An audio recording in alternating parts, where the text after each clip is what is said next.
Well, Chelsea, welcome to the Podcast Connector podcast. We are super excited to have you here and dive into all things brain rewiring. It's such an interesting and dense topic. But I would love if you Yes. could just start off by introducing yourself and telling us kind of your background and how you got to where you are now, like how you even discovered the world of brain rewiring.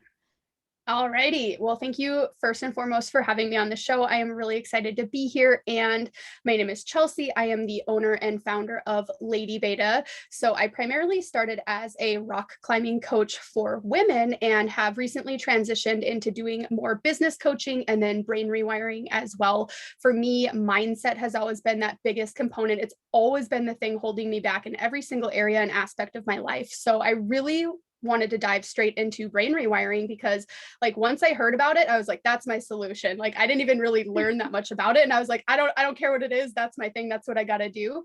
So for me, brain rewiring, it really allows me to identify these limiting beliefs that we have about ourselves and then to sit there and look at those and be like, okay, is that the thing that I want to continue to believe about myself, my ability, and what I'm able to accomplish and achieve in this lifetime? Or do I really want to sit down and rewrite that narrative into something that serves me probably a whole lot better? So brain rewiring has been such an epic part of being able to add that to my business because it really just amplifies all of the work that I'm doing with my clients and then with myself as well. That's amazing. So I'm curious because a lot of people are getting into mindset work and personal development, but how, in your opinion, does brain rewiring really stand out and set itself apart from just your typical like positive affirmations on their own, or I don't know, just trying to be in a high vibration state? For sure. That's a great question, too. So, the way that I kind of like to differentiate just mindset work and then there's brain rewiring, I think they can be very complementary. I think doing the two together is really good to do. But for Hmm. me, mindset work is kind of this ongoing thing. These are changes that you're making constantly, day in and day out, and you don't ever really feel like they're fixed or solved. Whereas brain rewiring, you'll go into your rounds to brain rewire and you'll realize, wow, okay, I've actually completely gotten rid of that limiting belief. So I don't need to go in for that specific one anymore. So, kind of the analogy that I like to use is thinking of a bush. So, we have this bush, and mindset work is kind of like pruning and trimming the bush and making sure that, like, okay, yeah, it's like looking good, but it needs upkeep. It needs somebody to Yeah. actually take care of it all the time. Whereas brain rewiring, you're like, okay, well, let's just take this bush and we're actually going to repot it and replant it where it's going to thrive and it can be itself and it doesn't need the maintenance all the time. Oh my God, I love that analogy so much. Yeah, I mean, that's all really fascinating. I have to say, I just started diving into brain rewiring and like I've been familiar with the process for a while, but it's been a little daunting to me.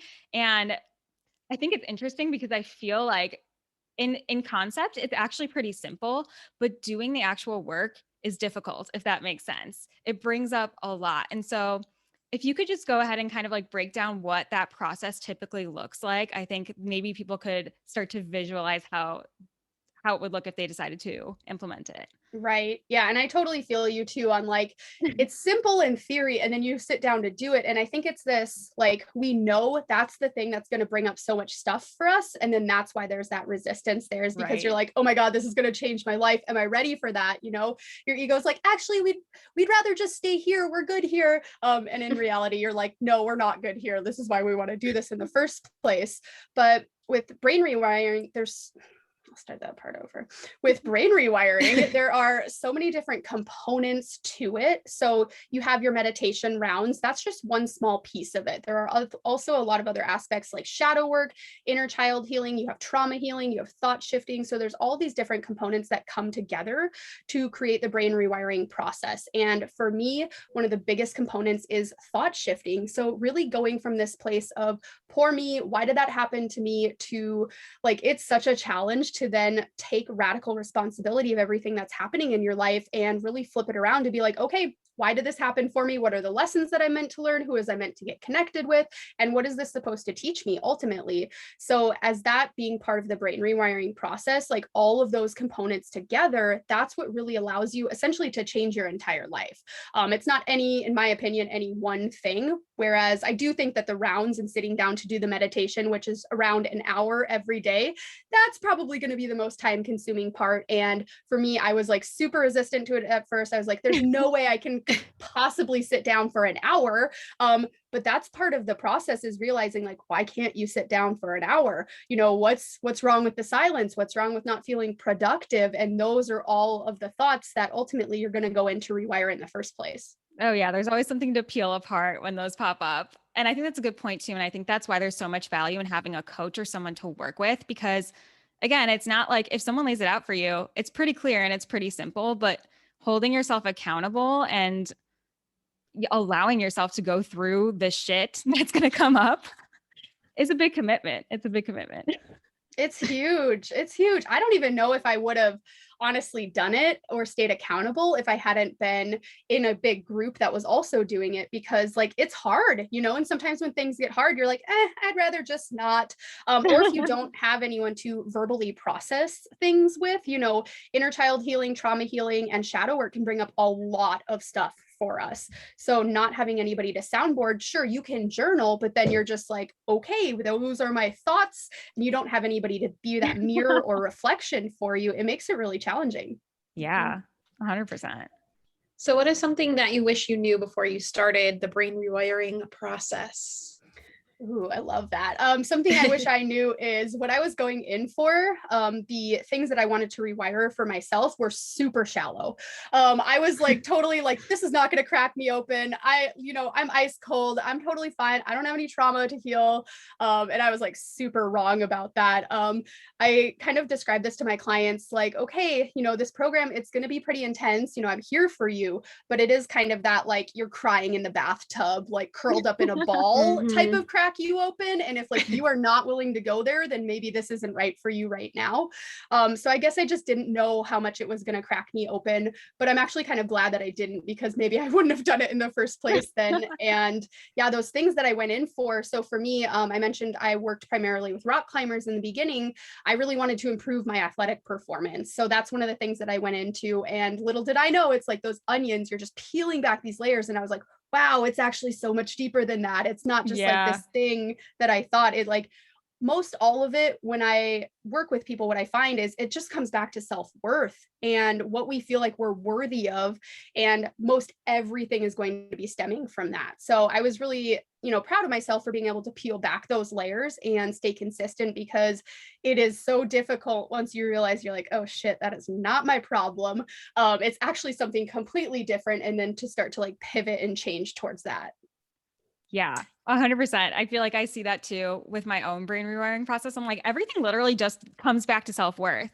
Like you either think that you're not worthy of the raise or you can't improve your performance or whatever it is because you don't feel that you're worthy of or deserving of those things. And so I just think it's really interesting. A lot of people maybe have that deep-rooted belief and they don't even realize it, that everything else in their life is tied to it.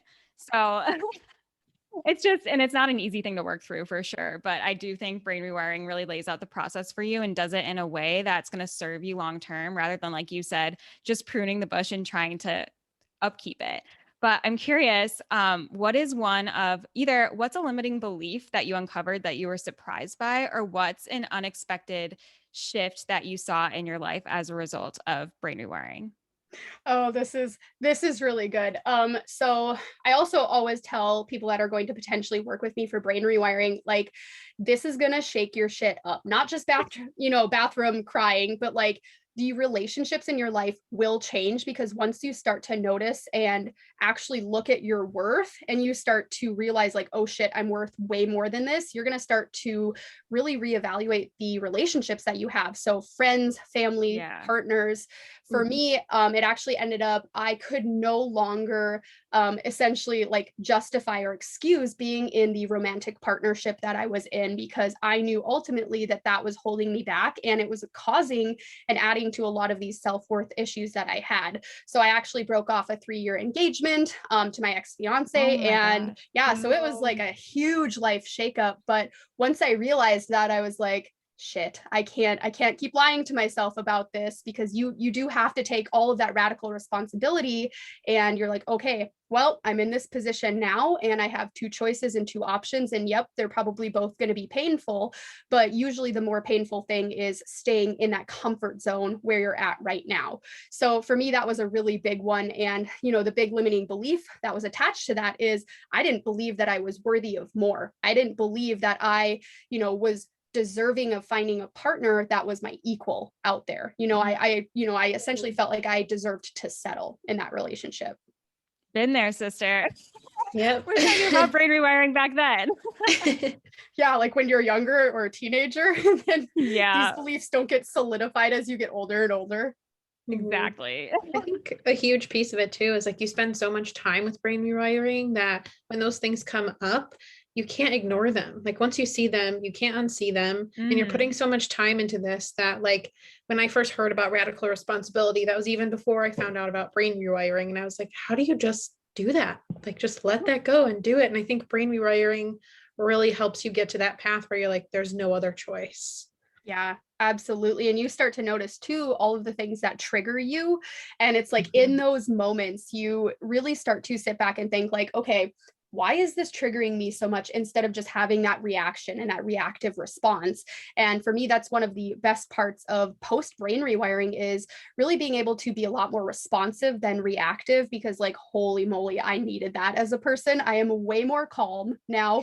I used to just be like this little firehead, and I still can be sometimes, but taking that step back and really looking at the situation and saying, what was my role in this, and kind of taking yourself out of the situation, not taking things so personally, that's been a really huge shift too. Yeah, I love to say that I love getting triggered, because it's so true now that I know what it is and I can kind of detach emotionally, because me too, I'm a very emotional by nature and kind of just reactive person. I react very emotionally very quickly, but now I'm able to kind of take a step back and dissect it and be a little more objective with it. And it's just like crazy to see what kind of an impact that has. But I love being triggered by things, because I'll be like, whoa, oh my God, that's a trigger, but why? And then I start thinking about things in my past that I literally have repressed for like 15 years. And yeah, I mean, some people might not find that fun, but it's just like you get kind of addicted, at least for me, to the transformation. And like once you start to see it working in your life, you're like, this is like the missing key to so much that I didn't even know existed. It so is. Yeah, I had this situation the other day where somebody at the climbing crag was like yelling at this dog, and I was like super triggered, and I was like, oh my God, that's because that's what my dad used to do when I was younger, and I always felt like I was doing something wrong, and I like literally hadn't put it together up until that point, and I was like, oh, now that I see those dots, it doesn't feel so bad, and I'm able to like just like move on from that. And sometimes we don't even necessarily need to fix things after that. It's just being able to see those connection points is super empowering. Oh, absolutely. I'm the same way too. I feel like my dad used to really get upset over literally spilt milk. Like I would drop a glass on the ground and his reaction was so big. And I've noticed that with my partner, sometimes I'll I'll drop something, and before he even says anything, if he's even going to, I'm like, "Oh my God, I'm so sorry, okay? Like I'm so sorry. I won't do it again." And he's like, "Why are you getting so defensive?" And I'm like, "Oh no." It makes me think of Christina too, because she's always like, "What's your relationship with your dad? What's your relationship with your mom?" for everything that comes up. And I'm like, it seriously is so true. But on that point, if you could, just because some of this might be jargon for some people, could you give an example of, I mean, you kind of covered limiting beliefs already, but shadow work and inner child healing, could you kind of break those down for us?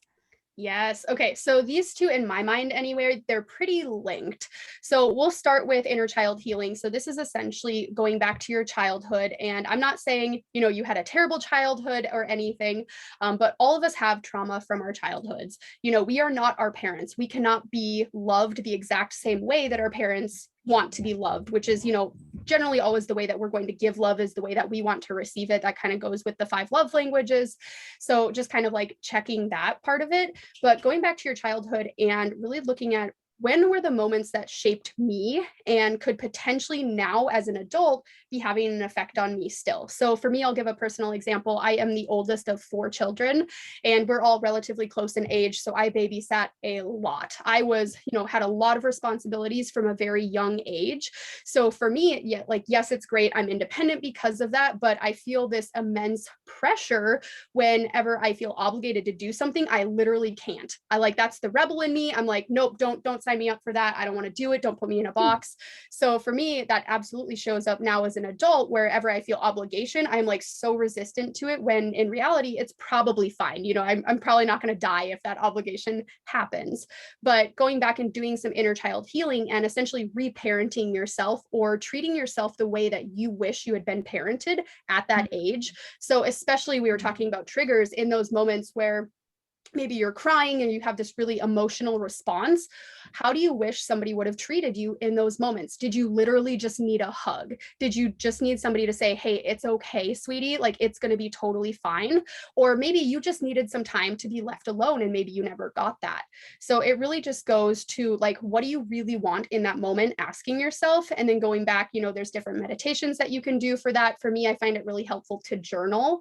That for me is a really powerful medium, writing. And then for shadow work, so kind of this is like the adult version of it. So the shadow, those are parts of our personality that we repress, we shove under the rug, because we're like, oh God, no, don't let anybody see that part of me. We're ashamed. You know, yeah. yes, absolutely. It's, you know, the jealousy, it's going to be things like greed, like all of these emotions essentially that have this negative connotation to it.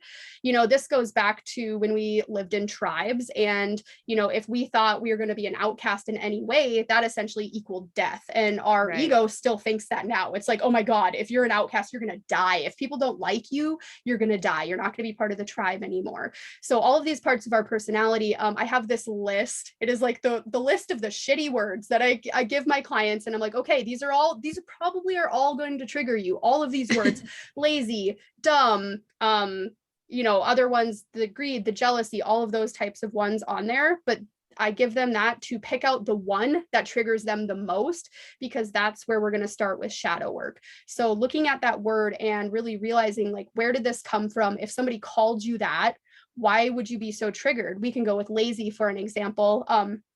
For me, I'm a projector in human design, so I would be quite triggered if somebody called me lazy. I don't want to be perceived as lazy. That's something that I'd be like, no, I'm not. I'm productive, I swear. So when you go in to do this shadow work, you're really looking at, okay, yes, this word might have a negative connotation, but what are actually the good aspects and qualities of this word as well? So maybe when somebody says lazy, it doesn't necessarily have to mean lazy. Maybe it can mean, wow, you have healthy boundaries, or wow, you really prioritize your time and your energy and where you spend it. So it's really just doing a lot of thought shifting around that word specifically, so that it can stop eliciting this emotional response from you when somebody might call you that. I love that activity, and it sounds scary as hell at the same time. I just imagine myself with that sheet being like, oh shit, oh shit. But the thing is, when you have an emotional response, that means there's stuff to unpack there. So I think that's actually a really clever idea. But yeah, it could bring up a lot to dig through. Yeah, I'm like, this list is not to make you feel bad, I promise. But sometimes you just need some words on the paper. And it's like those crossword puzzles where you're supposed to find the couple words that like stick out to you. It's like a sore thumb. You're like, that's my word. I need to do that now. It's funny that you Me mentioned too. the older child thing though, because that actually did trigger me. And same way, I'm an older child, and I had never even put it together before, but I too kind of like, when people tell me I have to do something and the choice is taken, feels like it's being taken away from me, even though sometimes it's not, like I suddenly freeze. And that's just, it's also because as the oldest child, I felt so obligated to do all these things, and I felt like I was compromising my freedom. And I just think it's funny, like in addition to looking at the words and seeing what triggers you, just being aware of this kind of stuff and having conversations with other people that like you can really build your awareness around your triggers and your limiting beliefs that wasn't there before. You don't really need it to always be kind of like a structured system. I think also putting yourself in the presence of, people that have expansive conversations with you is another really good way to just continually keep that process going. Yep. And that's the reevaluation of the relationships too. Once you Mhm. go through the brain rewiring process, you're probably going to be the expander. So you're really looking at, who do I surround myself with? And is this actually serving me? Are these people actually lifting me up? Or am I just the one kind of like trying to drag people up and maybe they're not ready? Yep. A lot of growth comes with a lot of release. Oh, yes. Oh, yes. So how does that like thought shifting piece work? So if someone looked at that list and they picked that one trigger, what is an example of like what a thought shift would look like? Okay, so let's pick a more difficult one. A lot of my clients, they really note the greed as like that's the one. I work with a lot of business Mm. clients, so greed and really challenging them. Okay, yep, you can list out every single negative thing about that word. We have examples of that in our country. People that hoard wealth, that don't redistribute, that do really negative things with that wealth, whatever you want to, make that mean for you. And on the other side, let's think of some positive connotations that greed could potentially have.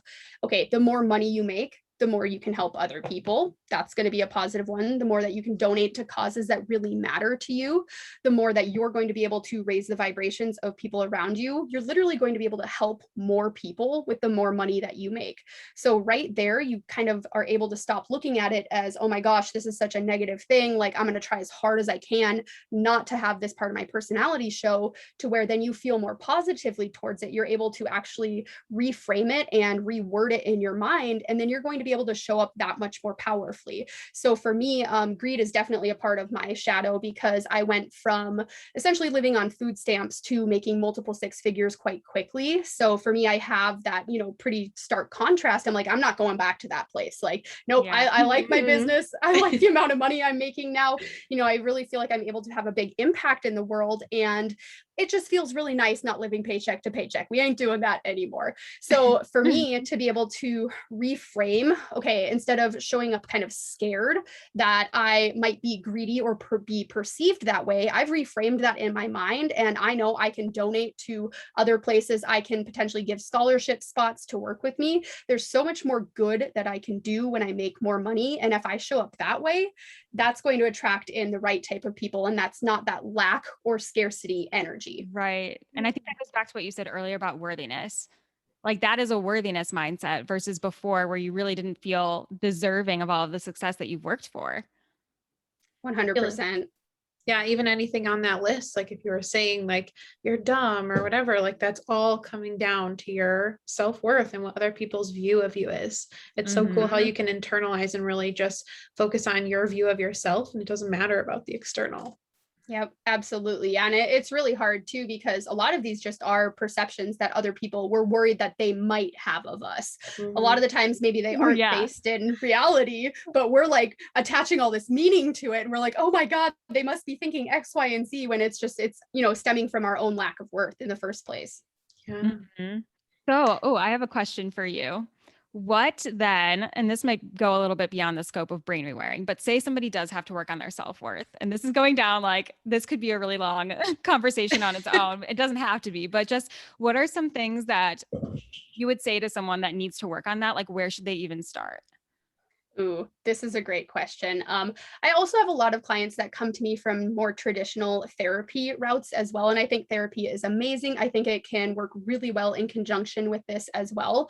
But I love brain rewiring because there's so many different modalities that you can include with it that wouldn't necessarily fit under the scope of therapy. So for this, I think that trauma healing piece is really crucial. So going back and looking at what are the moments that maybe you wouldn't call them trauma, just like initially looking at them, but that really shaped your entire life and essentially had you go a completely different direction. What are some of those things that might be still having a huge hold on you? And how can you start to look at those? Because a lot of the times I think we totally like blank them out. We're like, nope, don't want to think about that. Like for me, I'll go into an example here is I had one of my ex-partners, I found him cheating on me, and that was like a really painful experience for me. So I was like, I'm just going to block it out. I'm never going to think about it again. I'm totally fine. I'm not going to, deal with this whatsoever. But actually going back into that instance and kind of like reliving in my body and being there and exposing myself to that so much to where then now I can think about it and it doesn't actually feel painful anymore. And I'm able to talk about it and share that with other people. That for me was a really empowering experience because I'm like, that doesn't have a hold on me anymore. I'm actually able to look at that through a different lens and be thankful for that happening because it led me to where I'm at right now. I literally wouldn't be the person that I am without that happening. And instead of saying like, God, I'm such a terrible person, like, no wonder they did that to me type of mindset. Now I'm like, that needed to happen in order for me to grow and become this person that I am right now. And in order to help so many other women step into their own power as well. So So for me, it's like, it completely changed that worth question from like, yeah, why did this happen to me, to now it's like, why did that happen for me? What was the reason for that? And sometimes it's really hard to see, especially if you're like in the moment. And I always recommend that my clients, right when they're going through something, that is not the time to thought shift, because a lot of the times we can thought shift. Like the women that I work with, wicked smart. They're super smart. They're very emotionally intelligent. And a lot of the times I think they try to thought shift too early so that they don't have to process through anything. They're like, oh, no, it's fine. I know why it happened. And I'm like, no, this is still trauma. We still got to do some work on this. So giving yourself a little bit of space after those events have happened in order to go back and then do some work on it. Yeah, you have to feel to heal. And that's a big thing with our society, is that, you know, a lot of us have been conditioned to just stuff it down. It's going to show up in your life. Like, I promise, if you do that, it's going to show up later on, and it's going to be harder to address then. But yeah, I think that's such a crucial component of brain rewiring, and often the hardest. But again, it's like, it's pivotal to actually making the transformation. Yep. Yeah. 100 times out of 100, if you don't deal with it, like it will come back up in either this lifetime or the next. Like, Well, let's just gotta feel it. Let's just deal with it. Yep. Break the cycle. Yep. So for your clients, is there any like really awesome success story that kind of sticks out for you? Like the most impactful shift that they had that resulted in XYZ? Yeah. Okay. So I actually just got a testimonial yesterday, and I was like really excitedly showing my boyfriend. I was like, look at this. I'm so excited. Like, I'm so happy. Because that was the first group brain rewiring program that I'd done. I'd taken on one-on-one clients previously and prior to that. But this gal, she actually took a fall off the side of a mountain, and she should have died. She absolutely was so lucky to have survived. She broke a couple bones, but like other than that, she was pretty okay. And she didn't think that she had a lot of trauma surrounding that incident. She thought she was, had processed, was pretty much through it. She'd actually been through 3 years of therapy prior to, and she came into brain rewiring. She was a little bit skeptical, I think, but she actually just sent me this testimonial, and she's like, wow, 3 months with you did more than 3 years in therapy. And this actually brought me to the realization that I have so much more to work on than I thought I did. And I am so thankful for that, because that means the process can keep moving forward. So for her, one of her big goals too was she always felt really competitive with women, because she grew up with a sister and they were both really athletic growing up. Their parents like put them in sports, and kind of like, it's like when you have somebody that's relatively similar to your same age, it's like you're comparing them against each other. Like, oh, okay, well, your older sister's better at this. Like, you got to kind of pick up the slack. So she always felt this huge sense of competition towards other women, which for me, I totally used to feel as well. And now I'm like, nope, the more women that do better, the better the world is going to be just overall. And she came into the program and was able to make a ton of friends in the program too. And I just gave her this safe space to explore voicing her opinions, because her shadow was being an ice queen. Her specific word was like being called frigid. Nothing worse than being called frigid. She wanted to be this warm, open, supportive person. And I feel like I really gave her the space to step into that so that she could start practicing those qualities with women that were already connected to her. They felt really supportive. So for me, that is just like the most beautiful transformation, is like allowing people to be the person that they want to be and feeling safe enough to express those things. Oh, that's amazing. Wow. That is insane. I can't believe that happened to her, but yeah, that's such an incredible transformation. And on that note, where can people find you, and how can they work with you if they want to? Awesome. So I'm in primarily 2 places. So the first place is going to be Instagram. I absolutely love Instagram. I have a very cute dog that I share a lot of on my stories. His name is Ollie, but you can find me at ladybeta.coaching. And then I also have a podcast. It's called the Lady Beta Podcast. I talk about a lot of things: brain rewiring, business growth, and then also rock climbing training as well. It's kind of just whatever I'm feeling at the moment. Awesome. Well, thank you so much, Chelsea. This has been a really fun and definitely enlightening conversation. And I think we're all inspired to go do some deep work now. Yes. Yeah, go dive in. Go get triggered. Go get triggered. You heard it here. Oh, I love it. Thank you for having me on. Yeah, thank you. Bye. Sorry, y'all. I'm trying to figure out where to stop recording.